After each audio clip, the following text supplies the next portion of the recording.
आज हम यहाँ पर कक्षा 10 हिंदी के अध्याय 7 सामाजिक समरसता के खंड कबीर की साखियाँ इसके महत्वपूर्ण प्रश्न उत्तर देखेंगे जिनकी परीक्षा में आने की बहुत अधिक संभावना है। तो यहाँ पर पहला प्रश्न है, लोहा किसकी श्वास से भस्म हो जाता है?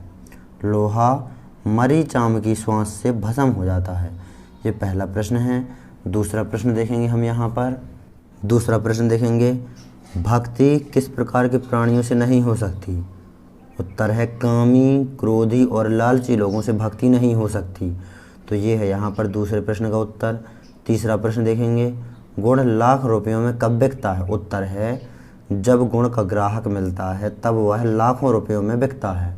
तो ये है यहाँ पर तीसरे प्रश्न का उत्तर। अब हम यहाँ पर लघु उत्तरीय प्रश्न देखेंगे।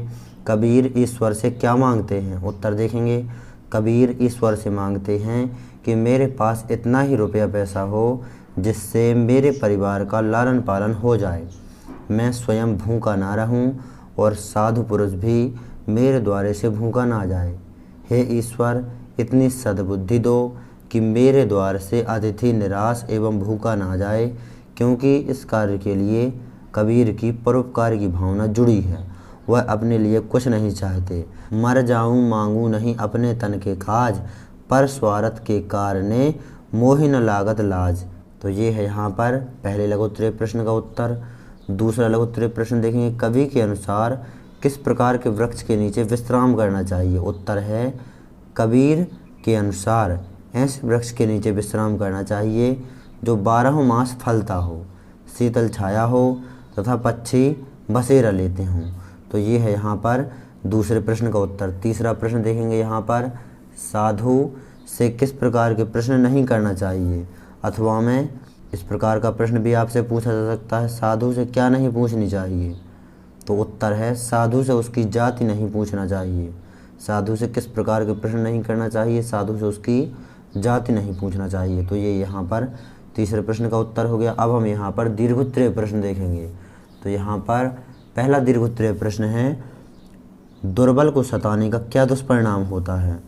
तो उत्तर देखेंगे हम यहाँ पर। उत्तर है, कबीर ने लिखा है, दुर्बल को न सताइए जा की मोटी हाय, मरी चाम की श्वास से लोह भस्म हो जाए। अर्थात दुर्बल को सताने का दुष्परिणाम हमें कभी न कभी भोगना पड़ता है। दुर्बल एवं कमज़ोर की आह एवं बद्दुआ सताने वाले का अनिष्ट अवश्य करती है। दृष्टांत देते हुए कबीर कहते हैं कि मरी हुई चमड़ी की आह देखिए, जब वह लोहे जैसी सख्त चीज़ को गलाकर राख कर देती है।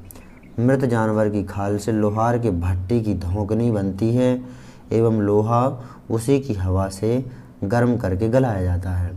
तो ये है यहाँ पर दीर्घोत्तरीय प्रश्न, दुर्बल को सताने का दुष्परिणाम क्या होता है? इसका उत्तर।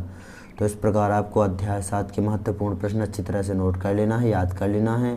परीक्षा की दृष्टि से महत्वपूर्ण प्रश्न है। यदि आप संपूर्ण कक्षा 10 NCERT गणित को हल सहित देखना चाहते हैं तो डिस्क्रिप्शन जरूर चेक करें, हमने संपूर्ण कक्षा 10 NCERT गणित को भी हल कर दिया है। तो नोट कर लीजिए इन प्रश्नों को अच्छी तरह से।